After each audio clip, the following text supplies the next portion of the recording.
এই যে মশাই, আজ কতদূর? আরে স্যার, আরে ঠিক আছে, বসো বসো। এই তো স্যার, ডকুমেন্টারির কাজ প্রায় শেষের দিকে। এই প্রিয়তোষ, তোমার ডকুমেন্টারির কাজ শেষ হয়ে গেলেও আমাদের সঙ্গে দেখা সাক্ষাৎটা রাখবে তো? আপনি কি বলছেন স্যার? এক সময় এখানেই আমার শিক্ষা জীবন। আমার জীবনের অনেকটা অংশ জুড়ে আপনারাই রয়েছেন, আর আমি আপনাদের ভুলে যাব? আচ্ছা প্রিয়তোষ, বোসবাবুদের কি খবর? কেমন আছেন তারা? হ্যাঁ, ওনারা ভালোই আছেন। খুবই ভালো লোক ওনারা। আমি যে এতদিন ওনাদের বাড়িতে পেইং গেস্ট হিসেবে আছি, একবারের জন্য ওটা মনে হয়নি। ইনফ্যাক্ট ওনারা আমাকে ছেলের মতোই দেখেন। হ্যাঁ, ওনারা মানুষ হিসেবে তো ভালো বটেই। এই এলাকায় ওনাদের পরিবারের একটা সুখ্যাতিও আছে। শুধু যদি সেই দুর্ঘটনাটা ওনাদের সাথে না ঘটতো তাহলে খুব ভালোই হতো। দুর্ঘটনা? কোন দুর্ঘটনার কথা বলছেন স্যার? সে অনেক গল্প, আরেকদিন নয় সেই ঘটনা বলবো তোমায়। এই নে তোর এই জিনিসগুলো, আর এই যে বই দুটো নিয়েছিলাম সব ফেরত এনেছি, মিলিয়ে নিস। আর বল এগুলো কোথায় রাখবো? এখানেই রাখ। আমি কিছু তো বুঝতে পারছি না, এত ঝড় বৃষ্টি মাথায় করে নিয়ে এগুলো ফেরত দিতে আসার কি দরকার ছিল? আরে তুই তো জানিস আমার এখানে কাজ শেষ, পরশু ফিরে যাচ্ছি, তাই যাওয়ার আগে তোর জিনিসগুলো ফেরত দেবো না? বেশ, এসেছিস যখন বস, আমি একটু চাটার ব্যবস্থা করি। এই না না, একদম না, আমার হাতে একদম সময় নেই, এক্ষুনি বেরোতে হবে। আচ্ছা এই আমি চলি রে, বৃষ্টিটা একটু ধরেছে বোধহয়। আর তুই কবে ফিরছিস? এই সপ্তাহখানেক লাগবে। সাবধানে যাস। হ্যাঁ, আমি চললাম। আসবো বাবা। কি মাসিমা, আপনি ঘরে আসার জন্য পারমিশন নিচ্ছেন? আসুন আসুন। না বাবা, তুমি মন দিয়ে লেখাপড়া করো, আমি যদি বিরক্ত করি। আরে না না, সেসব ঠিক আছে, বসুন না। এই যে তোমার জামা কাপড়গুলো। এই যা, আমি একদম ভুলে গিয়েছিলাম। ইস, শুধু শুধু আপনাকে কষ্ট করতে হলো। তুমি ছেলে মানুষ, একা হাতে আর কত কাজ সামলাবে। আচ্ছা ছাড়ো এসব, রাতে কি খাবে বলো?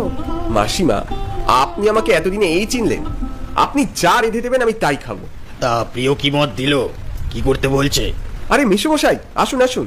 আরে ও আবার কি বলবে, তুমি ওকে চেনো না? বলছে আমরা যা করব তাতেই হবে। সত্যি বলতে কি, তুমি আসাতে এই বাড়িটাও প্রাণ পেয়েছে বাবা।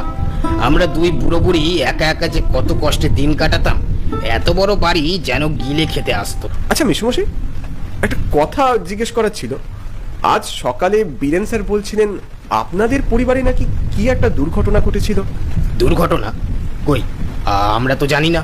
আমি স্পষ্ট দেখলাম মাসিমা নিষ্পলক দৃষ্টিতে তাকিয়ে আছে দেওয়ালে টাঙানো একটা ছবির দিকে। আচ্ছা, ইনি কে হন আপনাদের?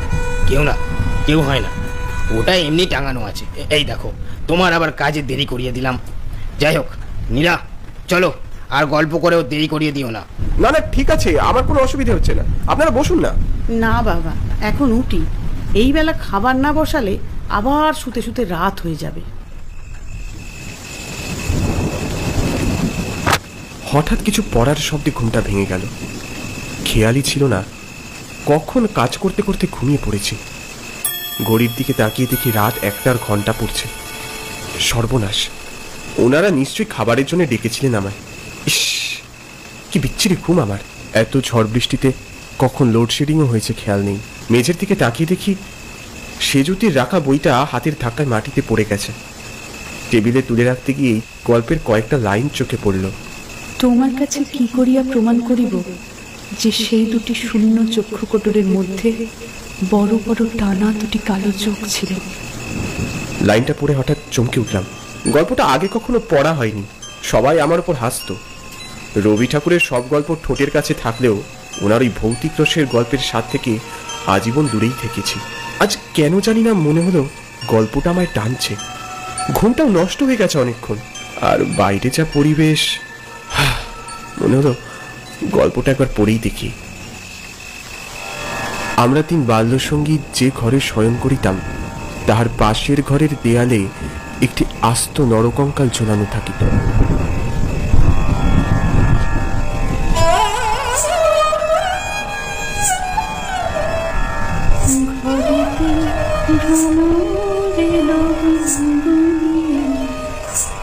আমাদের কাল কথা সে যাই শুনিয়ে।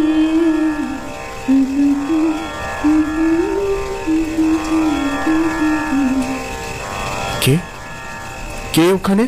আমি আমি আমি কে? আমি কমলিনী। কমলিনী? আপনাকে তো কখনো এ বাড়িতে আগে দেখিনি। এত রাতে এই ঘরে আপনি কি করছেন? কেন, ভয় পেয়ে গেলেন বুঝি? না, আসলে আপনি কি কাউকে খুঁজছেন? হ্যাঁ, খুঁজছি তো। আমাকে আমাকে খুঁজছি। কি রাত দুপুরে হেয়ালি করছেন? ভয় পেয়ে গেলেন বুঝি? না না, ভয় পাওয়ার কি আছে? এতদিনে বাড়িতে আছি, আপনাকে কোনোদিন দেখিনি, তাই। সে আপনার দুর্ভাগ্য, আবার সৌভাগ্য বলতে পারেন। আমি দেখলাম সেই নারী মূর্তি নিভন্ত মোমবাতিটাকে সযত্নে দুহাতে আড়াল করে জ্বালিয়ে তুলল। মোমবাতির হলদে নরম আলোয় আমি প্রথম তাকে দেখলাম।